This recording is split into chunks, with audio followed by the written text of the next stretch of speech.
Hey folks, Ramble here. I'm back with another video. This is the second of my Inktober recaps covering days 6 to 12. I intend to do one of these every Monday for the duration of October. But first, some announcements. This past week I got one new subscriber, and while YouTube does not always tell me who it is, they did this week.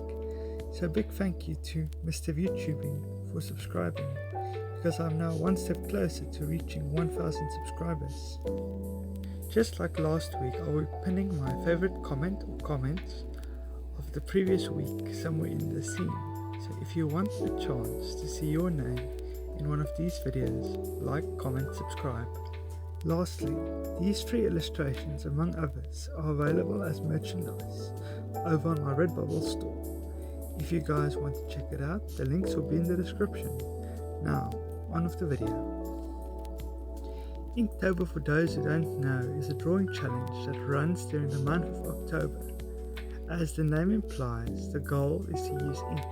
Originally it was meant to be done traditionally, but in recent years digital art has also been permitted.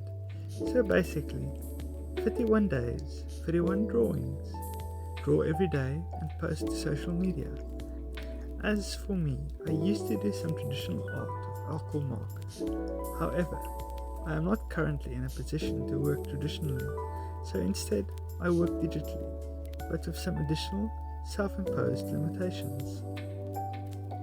Namely, I am only allowed to use the eraser of my pencil brushes while making my rough sketches. As for inking, I only use one layer and stick to Infinite Painter's marker and pen brushes. When inking, I don't use curve or symmetry tools, with the only exception being the stabilizer tool, mainly because I found my hand is more steady when drawing traditionally. I also don't use the eraser or undo tool, so if I make a mistake, it stays there. Frankly, these additional rules have made drawing a lot more fun and deliberate because every stroke counts. Now then, the prompt for day 6 was P.S. For this prompt I attempted a tattoo design reminiscent of something like a Cupid's arrow, with something, in this case a dagger, piercing a heart. I used some wobbly strokes and drops to create the feeling that the heart was made of ink. All in all, I am very proud of how this piece came out. The prompt for day 7 was starfish. I drew a starfish and found out starfish are hard. This was one of those cases where I wished I had allowed myself to use the symmetry tool, but while it did take 4 hours, I was able to get it to a point where I was relatively happy. The prompt for day 8 was reckless.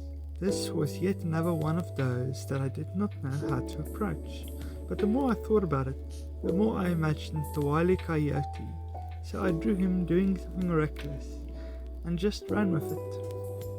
The prompt for day 9 was heavy.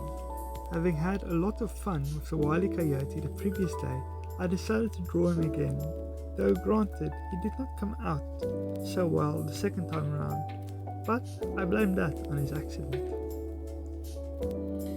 The prompt for day 10 was sweep.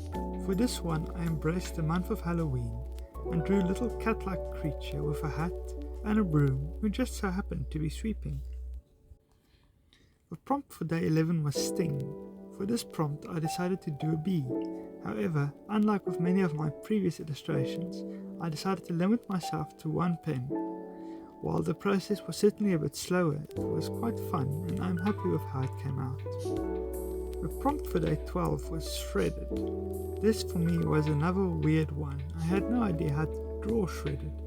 So I took the first idea that came to mind, namely a paper shredder. But that felt kind of bland, so I included the shredder symbol from Teenage Mutant Ninja Turtles on the side of the paper shredder. Well, the next Inktober recap will be next week Monday, so until next time, thank you for watching. Wherever you are and wherever you're going, safe travels.